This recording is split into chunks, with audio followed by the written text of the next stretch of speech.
Director Patel, there are legitimate concerns that you'll use your position to pursue partisan vendettas against political opponents rather than— Senator, let me stop you right there. FBI Director Kash Patel's voice cut through the Senate Judiciary Committee hearing room with surgical precision. His tone was calm, professional, but carried an edge that made everyone in the room sit up straighter. It was February 14, 2025. Patel had been confirmed as FBI Director just 3 months earlier, and this was his first major congressional testimony. The room was packed. Senators, staffers, reporters, lobbyists, and watching from the gallery in the third row, wearing a navy pantsuit and her signature pearl necklace, sat Hillary Rodham Clinton. Senator Dick Durbin, the ranking Democrat, had been pressing Patel about his loyalty to President Donald Trump and whether he could be impartial. It was a fair question. Patel had worked in Trump's administration, had been a fierce critic of the Russia investigation, and had promised to clean house at the FBI. The FBI doesn't pursue vendettas, Patel continued, his dark eyes fixed on Durbin. We pursue evidence. And when evidence of criminal conduct comes to our attention, we investigate regardless of who the subject is, regardless of their party, regardless of their position. That's reassuring to hear, Durbin replied with barely concealed skepticism, but given your history— Senator, I need to inform this committee of something. Patel pulled out a red folder stamped with FBI evidence markers. As of 6 a.m. this morning, the FBI has reopened the investigation into the Clinton Foundation based on newly declassified evidence that came to light during our review of legacy counterintelligence operations. The room went completely silent. Hillary Clinton's face, visible on the C-SPAN feed that cut to her in the gallery, went absolutely still. Furthermore, Patel continued, his voice measured and deliberate, we have recovered the 33,000 emails that were deleted from Secretary Clinton's private server in 2015. These emails were preserved in NSA databases as part of routine foreign intelligence collection and were declassified by executive order in January 2025. Our forensic analysis of these communications is complete. Reporters were frantically typing. Democrats were leaning forward with expressions of alarm. Republicans were barely suppressing grins. Hillary Clinton sat frozen, her hands gripping the armrests of her seat. Director Patel, Senator Lindsey Graham interrupted, his voice tight with anticipation. Are you saying what I think you're saying? Senator Graham, I'm saying that FBI analysis of the recovered communications, combined with whistleblower testimony and financial forensic analysis, has established probable cause to believe that Hillary Rodham Clinton engaged in a pattern of racketeering activity while serving as Secretary of State. Specifically, that she operated a criminal enterprise through the Clinton Foundation, whereby foreign governments and entities made donations in exchange for favorable decisions from the State Department. That she used her private email server to coordinate this activity and hide it from oversight. That she obstructed justice when Congress issued subpoenas, and that she allowed Americans to die in Benghazi to protect an illegal CIA operation that was funding off-book intelligence activities. The hearing room exploded into absolute chaos. Senators were shouting. Reporters were running out to file stories. Democratic staffers were yelling about political persecution. Republican staffers were pumping their fists. And Hillary Clinton sat perfectly still in the gallery, her face a practiced mask, but her eyes darting to the exits. Madam Secretary, Patel said, looking directly at Hillary in the gallery, his voice cutting through the pandemonium. If you're watching, and I believe you are, you should retain counsel. The evidence we've compiled is substantial, and the Department of Justice will be reviewing our findings for potential prosecution. Hillary stood abruptly and walked out of the hearing room, cameras following her every step. Her face remained composed, but her hands were trembling slightly as she pushed through the doors. By noon, every news network in America was running the story. FBI reopens Clinton investigation. Patel. We have the deleted emails. Clinton Foundation under criminal probe. The former Secretary of State, former Senator, former First Lady, and former presidential nominee was about to face the fight of her life. And Kash Patel had the receipts. 3 days after the explosive hearing, Kash Patel sat in a secure briefing room at FBI headquarters, presenting the evidence to senior DOJ prosecutors. On the screens behind him were charts, documents, and a timeline that would become the foundation of what prosecutors would later call the most significant public corruption case in American history.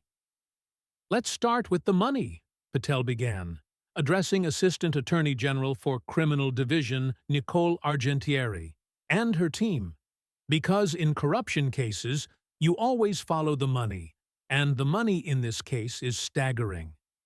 He pulled up a chart showing donations to the Clinton Foundation between 2009 and 2013, the years Hillary served as Secretary of State.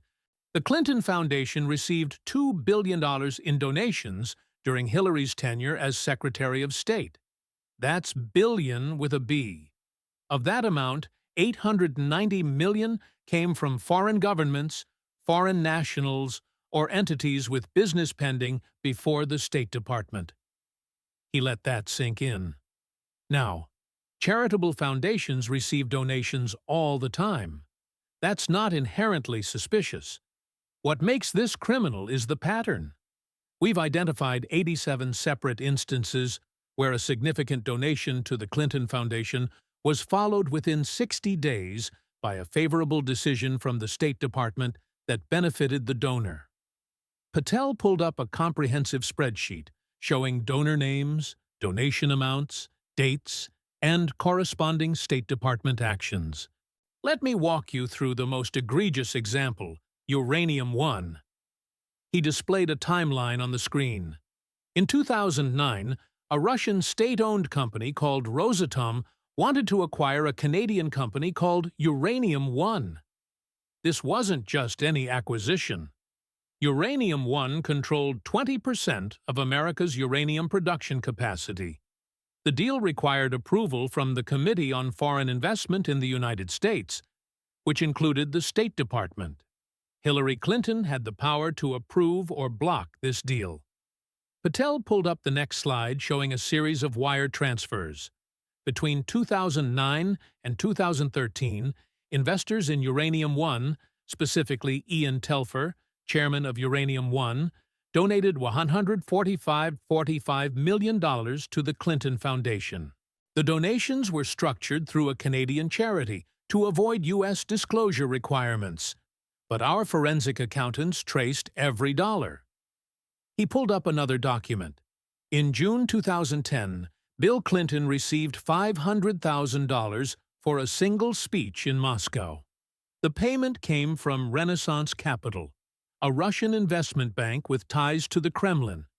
This speech occurred while the Uranium One deal was pending before Hillary's State Department. He pulled up emails recovered from the NSA database. And here's what Hillary knew. This is an email from March 2010 between Hillary Clinton and her Deputy Chief of Staff, Jake Sullivan. The email appeared on screen. It was from Hillary Clinton to Jake Sullivan, dated March 15, 2010, with the subject line, Uranium One. Hillary had written, Jake Foundation received wire confirmation from Telfer entities, $31 million. Uranium One decision memo is on my desk for signature. Timeline. Jake Sullivan had replied the same day. Madame Secretary, CFIUS meets next month. You can approve then. Should we coordinate with Foundation on announcement timing? Hillary's response, yes, Foundation PR should be separated by at least 2 weeks. Can't appear connected. Patel looked at the prosecutors. She knew. She explicitly coordinated a $31 million donation with a pending decision before her department, and she took steps to hide the connection. That's not just a conflict of interest. That's bribery of a public official under 18 U.S.C. Section 201. He pulled up more evidence. In October 2010, the Committee on Foreign Investment approved the Uranium One sale. Hillary voted yes. Russia gained control of 20% of U.S. uranium production capacity, and the Clinton Foundation was $145 million richer. But, Patel continued, the Uranium One deal is just the most famous example. We've documented 86 other instances of the same pattern. Let me show you a few more. He pulled up a new chart. Saudi Arabia. Between 2010 and 2012, the Kingdom of Saudi Arabia donated $25 million to the Clinton Foundation.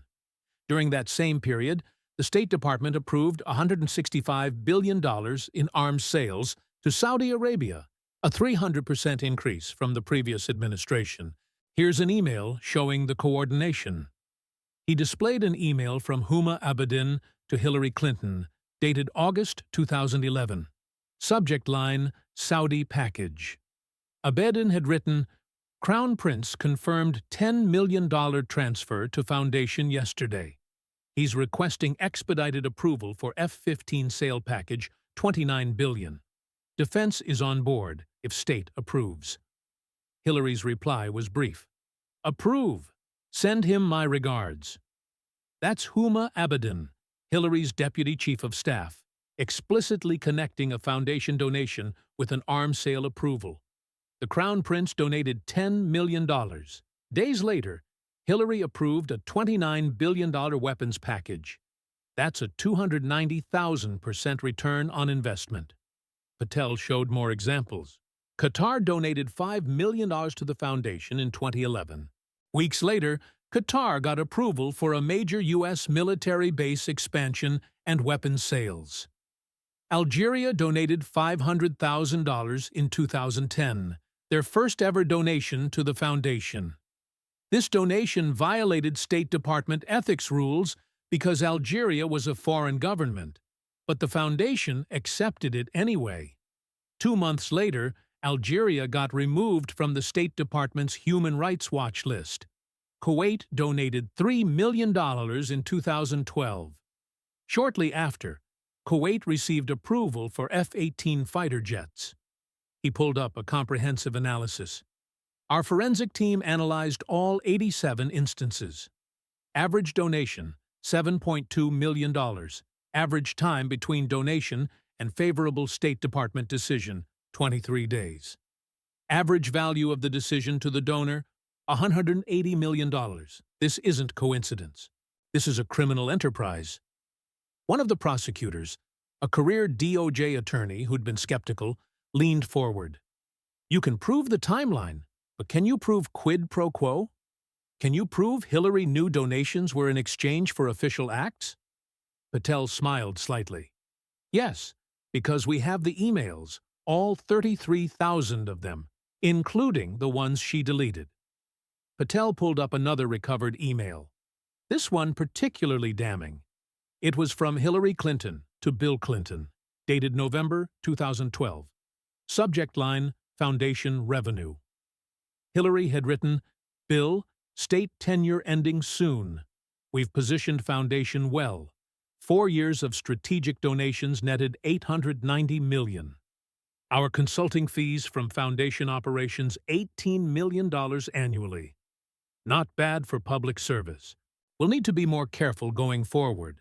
No more direct coordination once I'm out. Patel looked at the prosecutors. That's Hillary Clinton explicitly acknowledging that she spent 4 years using her State Department position to generate foundation donations, that those donations were strategic, and that she personally benefited financially through consulting fees from the foundation. She's admitting to the scheme in her own words. The lead prosecutor, Argentieri, reviewed the evidence in silence for a long moment. Then she looked up. Director Patel, this is sufficient for a grand jury. Prepare your evidence for presentation. We're moving forward with a criminal investigation. The recovery of Hillary Clinton's deleted emails was, in Patel's words, the biggest intelligence coup in FBI history. But it almost didn't happen. In March 2015, after Congress issued a subpoena for Hillary's emails, her staff had deleted 33,000 messages that she claimed were personal, about yoga routines, her daughter's wedding, and family matters. The emails were deleted using BleachBit, military-grade software designed to make recovery impossible. 13 of her electronic devices were physically destroyed with hammers. The FBI investigation in 2016, led by then-Director James Comey, concluded that while Hillary was extremely careless, there was no evidence of criminal intent. The deleted emails were gone forever, or so everyone thought. But in January 2025, President Trump signed an executive order declassifying a category of NSA databases that had been maintained since 2009 as part of foreign intelligence collection operations. The databases contained copies of communications between U.S. officials and foreign entities collected legally under the Foreign Intelligence Surveillance Act. Hillary Clinton's private email server, it turned out, had been communicating with email addresses in Russia, Saudi Arabia, Qatar, and other foreign countries. The NSA had captured those communications as part of routine foreign surveillance, and the NSA never deletes anything. When Kash Patel took over as FBI director in November 2024, one of his first acts was to task a team of analysts with reconstructing Hillary Clinton's deleted emails from the NSA databases. It took 3 months, but they recovered 32,847 of the 33,000 deleted emails. What they found was devastating. Patel presented the findings to a closed session of the Senate Intelligence Committee in March 2025. Senators from both parties emerged from that briefing looking shaken. Senator Mark Warner, the Democratic vice chairman, told reporters only, "If these emails are authentic, this is far more serious than anyone realized." They were authentic. The FBI's forensic analysis confirmed it. Patel stood in the secure briefing room showing prosecutors a sampling of the recovered emails. "These aren't about yoga," he said, simply pulling up the first example. It was an email from Hillary Clinton to Cheryl Mills, dated April 2010. Subject line, Nigerian contracts. Hillary had written, "Cheryl Foundation received confirmation of $8 million from Lagos Group yesterday. State has 3 pending contract bids from same group for infrastructure projects. I'm inclined to approve all 3. Thoughts? That's coordination between a donation and official State Department action." Next one. He pulled up another email from Hillary to Jake Sullivan, dated September 2011. Subject line, Morocco meeting. Jake King Hassan is requesting meeting regarding trade agreement. He's been difficult on foundation donations. 5 million pledged, only 2 million delivered. Let's postpone meeting until he fulfills commitment. That's explicit conditioning of official meetings on foundation donations. Another email appeared. This one from Hillary to Huma Abedin, dated June 2012. Subject line, Access. Huma, going forward. Foundation donors at $1 million plus level get guaranteed meeting access. Create a system to track donations versus meeting requests. We can't have donors feeling ignored. That's creating a pay-to-play system for State Department access. But those are just the foundation corruption emails. There are also emails showing something far worse. Patel pulled up a different category of emails. These emails concern Benghazi, and they tell a very different story than the official narrative. He displayed an email from September 10, 2012, one day before the Benghazi attack. It was from a CIA officer, name redacted, to Hillary Clinton. Subject line, Operation Security. The CIA officer had written, "Madam Secretary, Intelligence suggests imminent threat to Benghazi facility. Recommend immediate security enhancement or temporary evacuation. Our weapons operation there is increasingly exposed. Hillary's reply, sent the same day, cannot evacuate. Operation is too important, and exposure would be catastrophic politically. Reinforce, but maintain cover. Patel looked at the prosecutors. She knew there was a threat. She was warned. She chose not to evacuate because it would expose what she was doing there. What was she doing there? This email explains it. He pulled up another email from August 2012. It was from Hillary Clinton to Leon Panetta, who was Secretary of Defense at the time. Subject line, Libya-Syria pipeline. Hillary had written, Leon-Syria operation proceeding as planned. Benghazi facility has transferred 2,000 weapon systems to Syrian opposition via Qatar intermediaries. Estimate 40 million in weapons moved.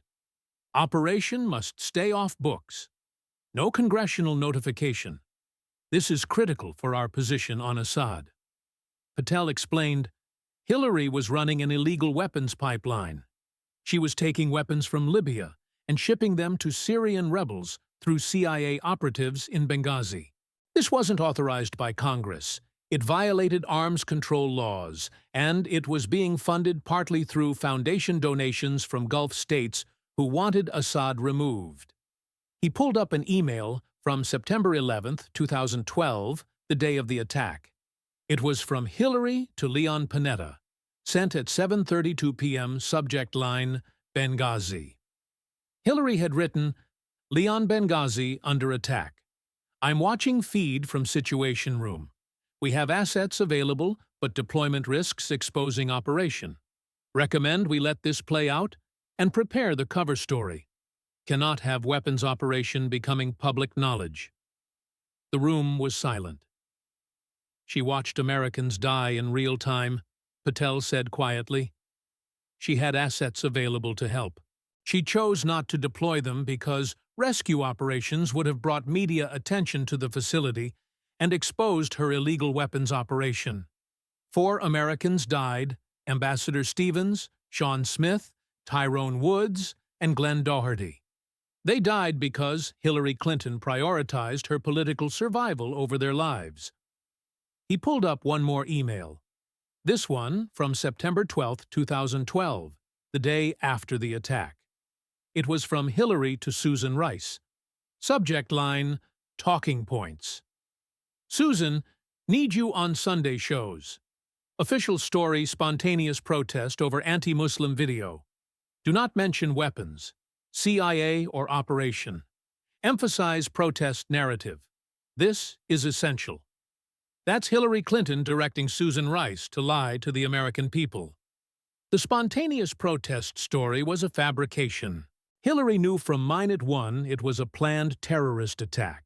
She lied to cover up her illegal operation. Patel pulled up one final email, this one sent to the families of the victims. It was from Hillary Clinton to Sean Smith's mother, Patricia, dated September 14, 2012. Subject line simply, Sean. Hillary had written, Patricia, I want you to know we will find the people responsible for the video that caused this attack. She lied to the families. She told them their sons died because of a video. She knew that was false. She knew it was a planned attack. She knew she was responsible for leaving them without adequate security. And she lied to their faces. The prosecutors sat in stunned silence. Finally, Argentieri spoke. Director Patel, are you telling me we can prove Hillary Clinton allowed Americans to die to cover up an illegal weapons operation? Yes, Patel said. And then she obstructed the investigation to hide it. The obstruction case against Hillary Clinton was in many ways easier to prove than the underlying corruption because obstruction leaves a trail, and Hillary's trail was impossible to miss. Timeline of obstruction. March 4, 2015.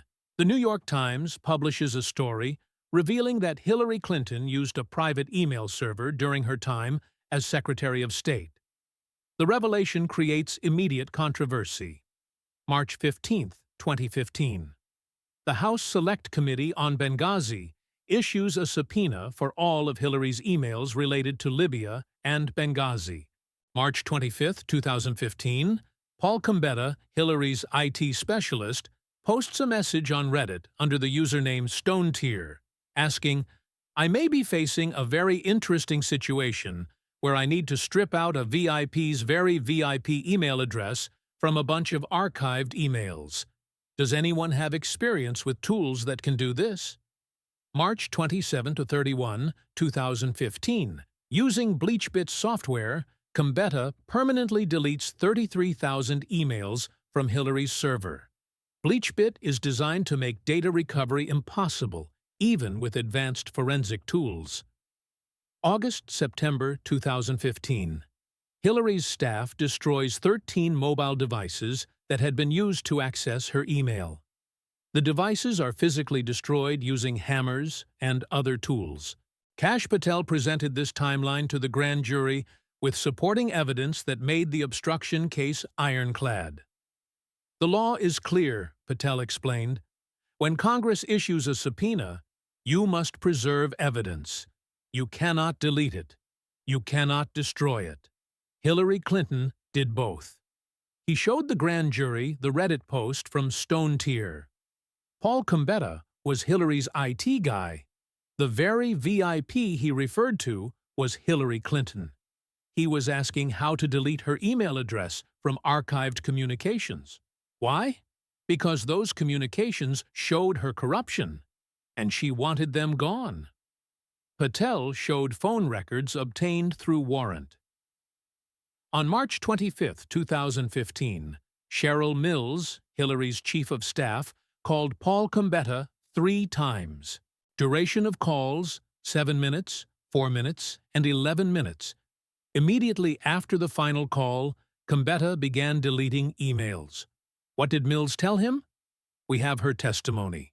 She took immunity in exchange for cooperation. He played a recorded deposition of Cheryl Mills testifying before the grand jury. "Hillary called me on March 25th. She was panicking about the subpoena. She said the emails would destroy her presidential campaign. She asked me to make them go away. I interpreted that as an instruction to delete them. I called Paul and told him to delete everything that wasn't already turned over to State Department. He asked if that was legal. I said Hillary's lawyers approved it. That was a lie. I never consulted lawyers. I was following Hillary's orders." Patel continued. So Hillary ordered the deletion. Mills executed the order. Combetta carried it out. That's conspiracy to obstruct justice, 18 U.S.C. Section 1512. He showed the grand jury forensic analysis of the server. Combetta used BleachBit, which is essentially military-grade deletion software. It doesn't just delete files, it overwrites the disk space multiple times to prevent recovery. This isn't what you use to delete yoga emails.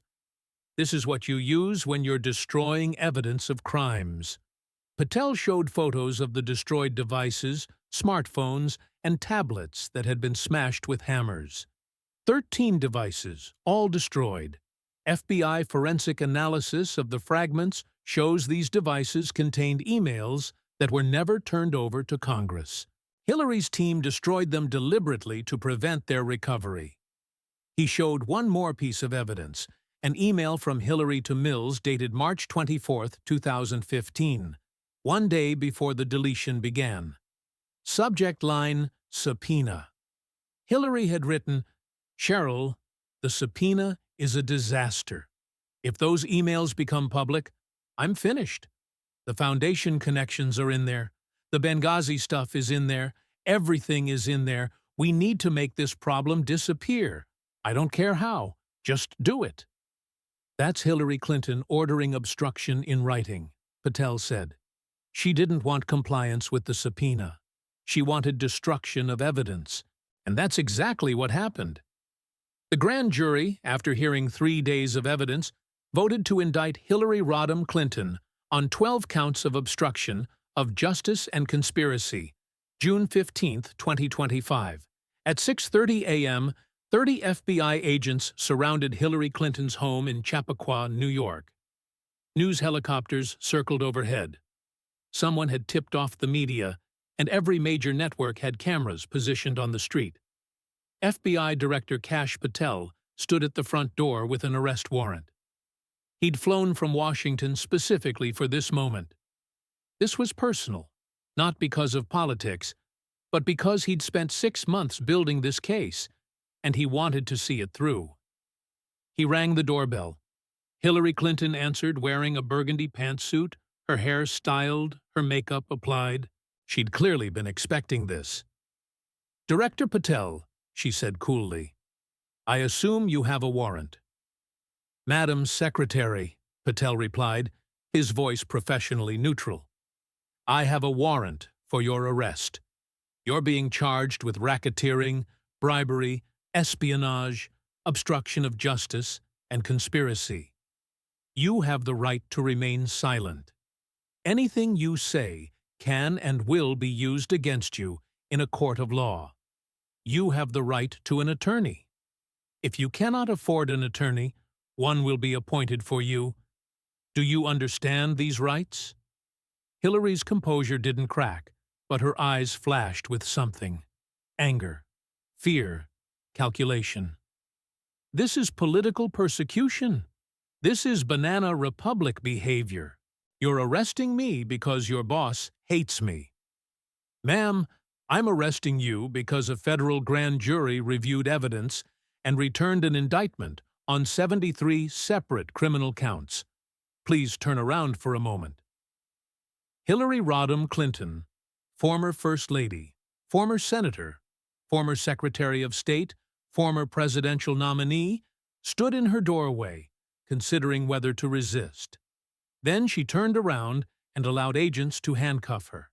The cameras captured everything. Hillary Clinton, age 77, in handcuffs being led to an FBI vehicle. The image would be replayed on every news network for days. Bill Clinton emerged from the house looking pale and aged. He said nothing, but his expression was one of shock and grief. Hillary was transported to FBI headquarters in New York for processing. By 10:00 a.m., she was arraigned in federal court in Manhattan. The indictment was devastating. Count 1 charged RICO conspiracy. Counts 2 through 48 charged bribery of a public official, 47 separate instances. Counts 49 to 65 charged willful retention and transmission of national defense information under the Espionage Act, 17 instances of classified material on her private server. Counts 66 through 77 charged obstruction of justice, 12 counts total, and counts 78 through 81 charged conspiracy resulting in death. 1 count for each of the 4 Americans who died in Benghazi. The prosecution was also seeking forfeiture of $240 million, the amount Hillary and Bill had personally received from the Clinton Foundation through speaking fees and consulting arrangements. At the arraignment, Hillary pleaded not guilty to all charges. The judge set bail at $10 million secured by property. Hillary's lawyers tried to argue she wasn't a flight risk, but the prosecution countered. "Your Honor," Assistant U.S. Attorney Nicole Argentieri argued, "the defendant is charged with operating a criminal enterprise while serving as Secretary of State. She has relationships with foreign governments who benefited from her crimes. She has the means and the motive to flee. We request she be held without bail." The judge compromised. $10 million bail, surrender of passport, GPS monitoring, no contact with potential witnesses. Hillary was released that afternoon. She left the courthouse without making a statement, her face a practiced mask of composure, but everyone who saw her noticed her hands were shaking. The trial was set for September 15, 2025. The case, United States of America versus Hillary Rodham Clinton. The trial began on a warm September morning in the United States District Court for the Southern District of New York. Judge Jed Rakoff presided, a Clinton appointee, which somewhat blunted accusations of bias. Jury selection took 8 days. Finding 12 impartial jurors for the trial of Hillary Clinton proved nearly impossible. Everyone had opinions. Eventually, they seated a jury. 7 women, 5 men, ages 31 to 68, representing diverse backgrounds and political views. The prosecution's opening statement was delivered by Assistant U.S. Attorney Nicole Argentieri. Ladies and gentlemen, this case is about betrayal. Hillary Clinton was Secretary of State. She was trusted with America's foreign policy. She was trusted with classified information. She was trusted with protecting American lives abroad. And she betrayed that trust in every possible way. She sold her office to the highest bidder. She used a private email server to hide her corruption. She allowed Americans to die in Benghazi to cover up an illegal operation. And when she was caught, she destroyed evidence. Over the next 2 months, you're going to see that evidence, and at the end, we're going to ask you to hold her accountable. The defense opening was delivered by Hillary's attorney, David Boies. This case is about politics, not justice.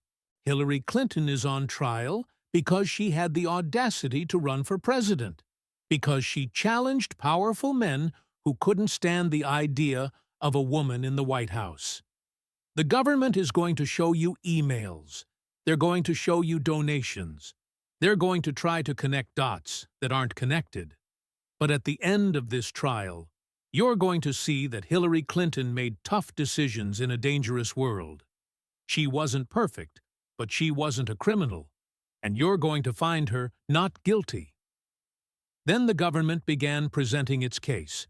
During the first week, the prosecution focused on the foundation evidence.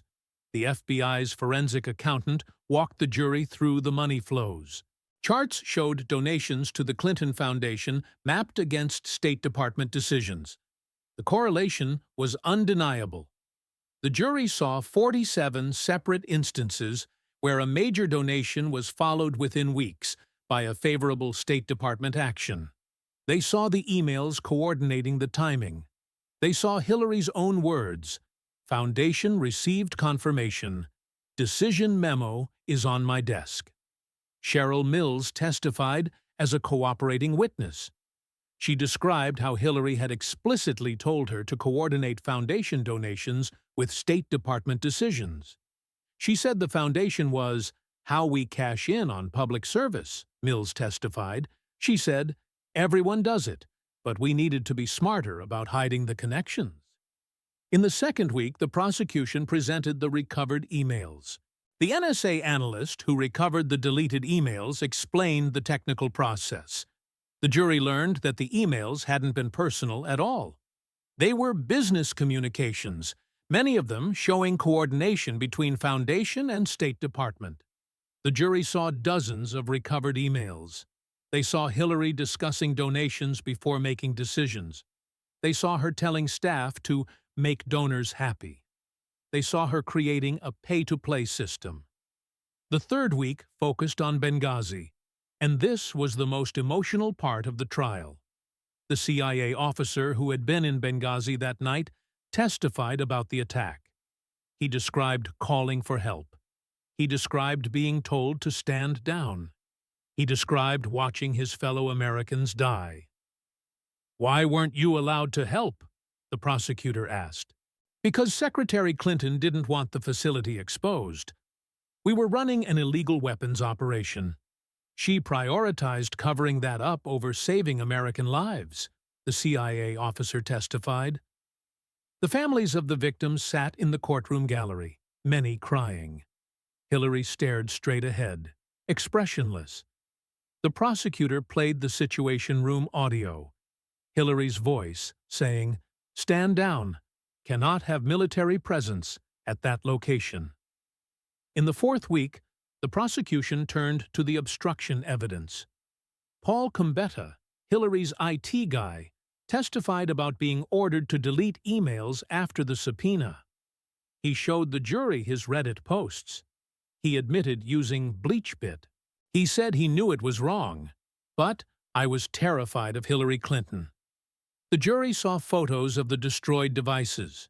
They saw evidence that the devices had contained relevant emails. By the fifth week, it was the defense's turn to present their case. Hillary's team tried to create reasonable doubt. They called character witnesses who testified about her decades of public service. They called experts who said the foundation donations could be coincidental. They argued that Benghazi decisions were judgment calls in a crisis, but they couldn't explain away the emails. They couldn't explain why Hillary had used military-grade deletion software for yoga emails. They couldn't explain the stand-down order. Then, in the sixth week, against her lawyer's advice, Hillary insisted on testifying. She believed she could defend herself, that she could convince the jury she was being persecuted.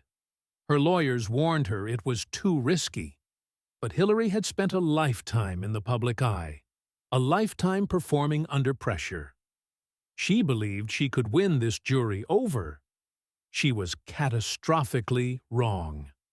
On direct examination by her own attorney, Hillary was composed, articulate, even sympathetic. She talked about growing up in Park Ridge, Illinois, the daughter of a small business owner.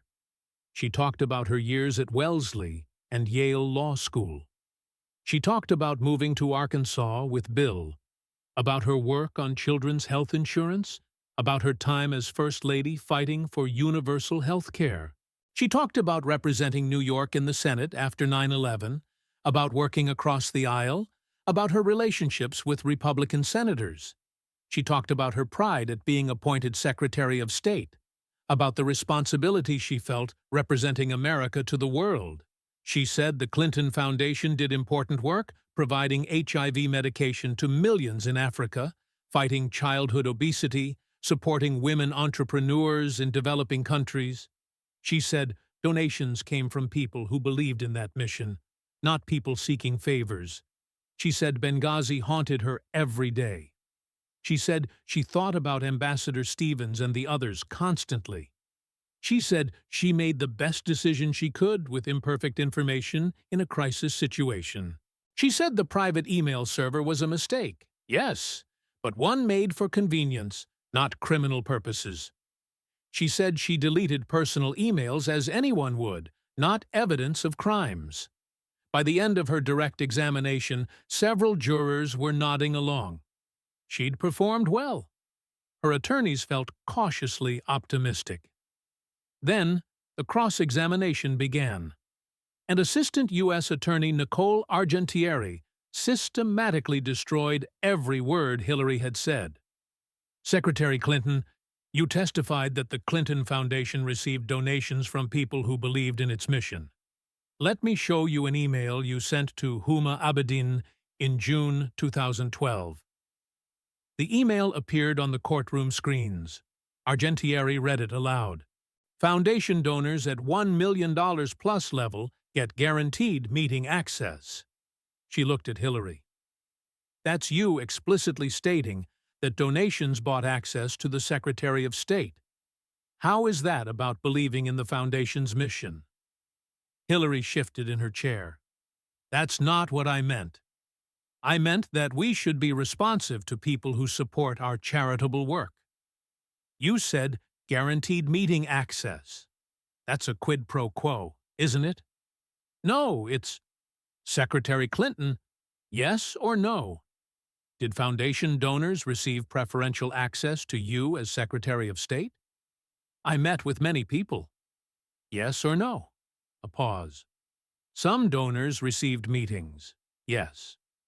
Because they donated, not because of policy reasons. Because they paid money to your family foundation.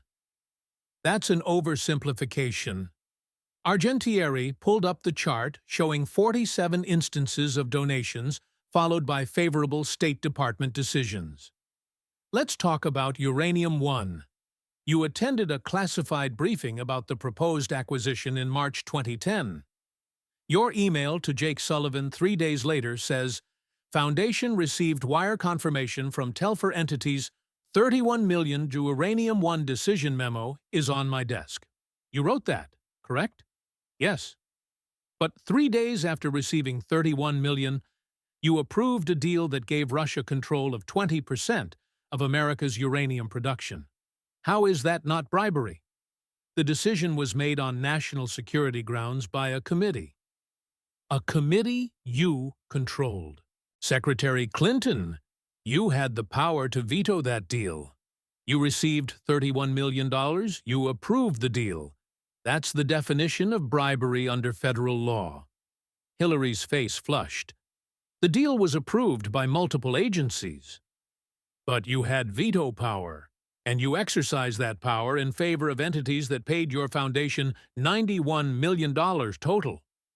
Entities that paid your husband $500,000 for a single speech in Moscow while this deal was pending. You expect this jury to believe that's coincidence. I made decisions based on America's interests. Argentieri moved to Benghazi. She played the Situation Room audio. Hillary's voice clearly saying, "Stand down. Cannot have military presence at that location." Secretary Clinton, is that your voice? Hillary's face had gone pale. Yes. You ordered special forces not to deploy to Benghazi while Americans were under attack. Why? It was a complex tactical situation. You testified earlier that you made the best decision you could, but we have your email from September 11th to Leon Panetta. Let me read it. We have assets available, but deployment risks exposing operation. Recommend we let this play out and prepare cover story. You wrote that, correct? That email is out of context. What context makes it acceptable to say, let this play out while Americans are dying? Hillary had no answer. She sat silently, her jaw clenched. You also wrote that deployment would risk exposing operation. What operation, Secretary Clinton? I can't discuss classified operations. This trial has been cleared for classified information. Answer the question. What operation? Hillary's attorney objected, but the judge overruled it. Hillary was trapped. There was a CIA presence in Benghazi. Doing what? You already told Leon Panetta in your August 2012 email. Let me read it for the jury. Benghazi facility has transferred 2,000 weapon systems to Syrian opposition via Qatar intermediaries. You were running an illegal arms pipeline, weren't you? It wasn't illegal. Was it authorized by Congress? Silence. Secretary Clinton, was your weapons operation authorized by Congress? No. But? So it was illegal. And you allowed 4 Americans to die rather than expose your illegal operation. That's what happened, isn't it? Hillary's voice was barely a whisper. I made a judgment call. You made a political calculation. You chose your political survival over American lives. The courtroom was absolutely silent. Several jurors were staring at Hillary with expressions of shock and disgust. Argentieri moved to the obstruction charges. You testified that you deleted personal emails, but we recovered 32,000 of those emails from NSA databases. Let me show you a few. She displayed the emails. One by one, foundation coordination, pay-to-play schemes, Benghazi cover-up discussions. None of them were personal. These are the emails you claimed were about yoga and your daughter's wedding. Were you lying to Congress when you said they were personal? I believed they were personal. You believed emails coordinating foundation donations with State Department decisions were personal? I didn't carefully review every email. But you did carefully delete them. Let's talk about BleachBit. You testified the deletion was routine, but BleachBit is military-grade software designed to make recovery impossible. Why did you use it? My IT staff recommended. Your IT staff testified under oath that you ordered them to permanently delete the emails after Congress subpoenaed them. Argentieri pulled up Hillary's March 24, 2015 email to Cheryl Mills. She read it slowly. The subpoena is a disaster. If those emails become public, I'm finished. We need to make this problem disappear. I don't care how.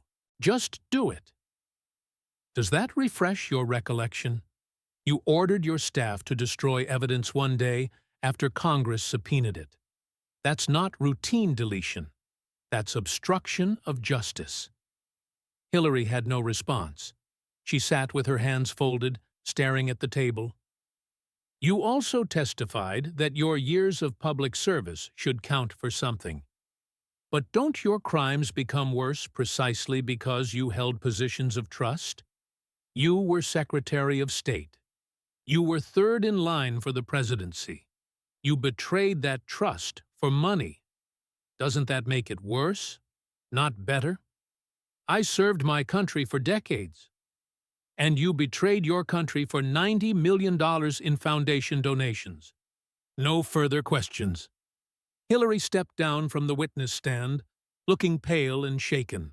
Her hands trembled as she walked back to the defense table. Every person in that courtroom knew she'd been destroyed. Her lawyers knew it. The prosecutors knew it. The jurors knew it. And Hillary knew it. After 3 days on the stand, Hillary had sealed her own fate. In the seventh and final week, both sides delivered their closing arguments. The prosecution's closing was devastating. Hillary Clinton sold her office. She took $89 million in donations and gave out favorable decisions worth billions. She let Americans die to cover up her crimes. She destroyed evidence when she got caught. And when she got on this stand, she lied to you. The evidence is overwhelming. Justice demands a guilty verdict. The defense's closing was emotional, but weak. This is a political prosecution. Yes, Hillary made mistakes, but mistakes aren't crimes. The government wants you to believe she's a monster. She's not. She's a dedicated public servant who made tough calls. Find her not guilty. The jury deliberated for 6 days, October 31st, 2025. The jury sent word they had reached a verdict. The courtroom was packed, every seat filled. Hillary Clinton sat at the defense table in a black pantsuit, her face composed but pale. Bill Clinton sat behind her in the gallery looking frail. Judge Rakoff entered. Has the jury reached a verdict? The jury foreman, a 54-year-old teacher from Queens, stood. We have, Your Honor. On count 1, RICO conspiracy, how do you find? We find the defendant guilty. Hillary closed her eyes briefly. Bill Clinton put his head in his hands. On count 2, bribery of a public official, guilty. It continued for nearly 2 hours. The jury convicted Hillary Clinton on 71 of 73 counts. They found her guilty of RICO conspiracy. They found her guilty of bribery on 45 of 47 counts. They found her guilty on the Espionage Act charges, 14 of 17 counts. They found her guilty on all 12 obstruction charges, but on the conspiracy resulting in death charges for Benghazi, they returned a verdict of not guilty. The jury couldn't agree on the Benghazi deaths. Some thought it was poor judgment, not criminal. But on everything else, they were convinced. When the verdicts were read, Hillary remained motionless. No tears, no reaction, just a slight trembling in her hand. The defendant is remanded to custody pending sentencing. Sentencing is set for December 15th, Judge Rakoff said. U.S. Marshals handcuffed Hillary Clinton and led her from the courtroom. The last image the cameras captured was her turning back to look at Bill one final time before disappearing through the door. Outside the courthouse, Kash Patel made a brief statement. Justice was served today. Hillary Clinton violated her oath of office. She betrayed the American people. A jury of her peers found her guilty. The FBI followed the evidence. The prosecutors presented the truth. The jury rendered a verdict. That's how our system works. That night, every network showed the same footage. Hillary Clinton in handcuffs. The woman who had almost been president was now a convicted felon. December 15, 2025. Hillary Clinton stood before Judge Jed Rakoff for the final time. She wore a beige pantsuit and no jewelry. She'd lost weight during her 2 months in custody. She looked every one of her 78 years. Ms. Clinton, Judge Rakoff began, you have been convicted of 71 counts of federal crimes. Before I impose sentence, do you wish to address the court? Hillary's voice was steady but quiet. Your Honor, I have spent my entire adult life in public service. I tried to do good. I made mistakes. I am not the monster the prosecution portrayed. I am sorry for the pain this has caused my family. I ask for mercy. Judge Rakoff reviewed the pre-sentencing report. Then he spoke. Ms. Clinton, you held positions of extraordinary power and trust. You were First Lady. You were a senator. You were Secretary of State. You were trusted with America's foreign policy and with classified information that protects our national security. You betrayed that trust comprehensively. You sold access to your office for donations. You compromised classified information for convenience. You allowed political considerations to override your duty to protect American lives in Benghazi. And when you were caught, you destroyed evidence. The sentencing guidelines recommend 25 to 30 years. The government has requested 35 years. Your attorneys have requested leniency based on your age and your record of service. I have considered all factors under 18 U.S.C. Section 3553A. Your service is noted, but your betrayal of that trust makes your crimes worse, not better. This court sentences you as follows.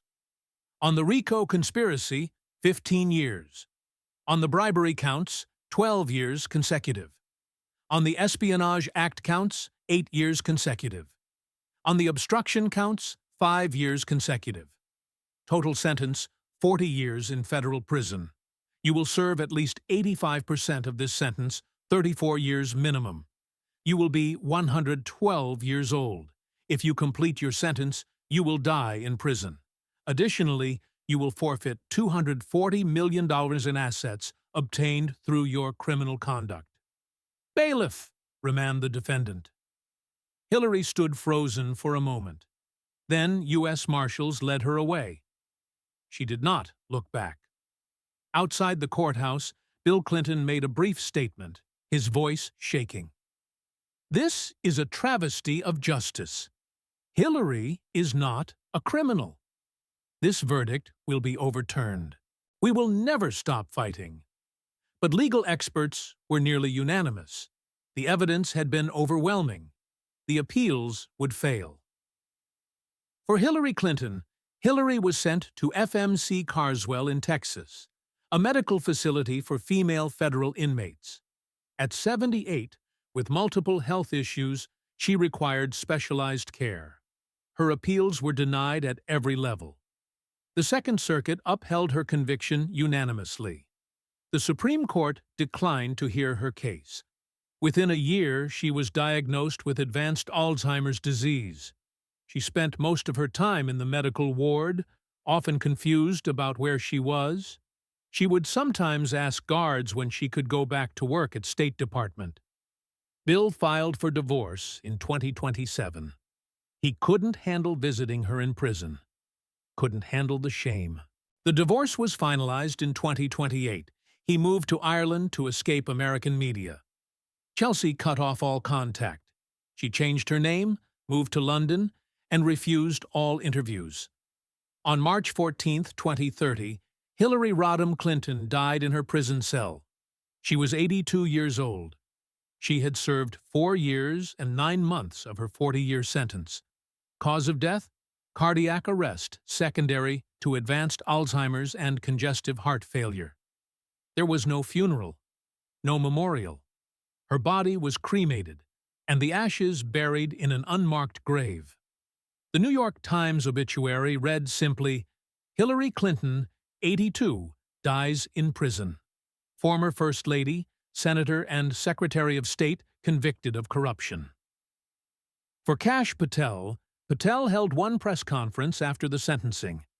This case was never about politics. It was about evidence. Hillary Clinton committed serious crimes while serving as Secretary of State.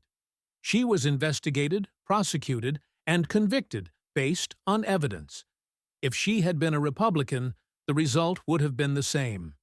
The FBI serves the Constitution, not any political party.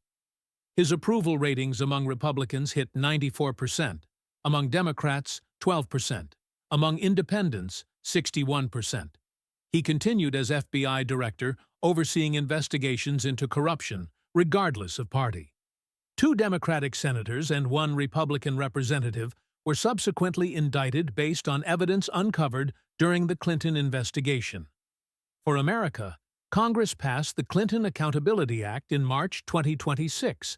The act prohibited cabinet officials from having family foundations that accept foreign donations. It required all official communications to be conducted on government systems. It mandated real-time disclosure of all meetings with potential donors. It made using private email servers for government business a felony. And it imposed mandatory minimum 5-year sentences for obstruction of congressional subpoenas. The Clinton Foundation was dissolved. Its assets were forfeited to the Treasury. The Clinton Presidential Library was renamed the 42nd President Museum, with no mention of Clinton's name. The lesson was clear. No one is above the law, not even a Clinton. The historical legacy before Clinton, elite politicians seemed untouchable, insulated by power and connections. After Clinton, even presidential nominees can go to prison. Historians would debate for decades whether the prosecution was justice or political revenge. But the evidence was overwhelming. The jury had seen it, and they had rendered their verdict. Hillary Clinton died in prison. Her legacy destroyed. Her name synonymous with corruption. And whenever a politician was caught abusing their office, someone would say, "Remember Hillary? She thought she was untouchable. She died in a prison."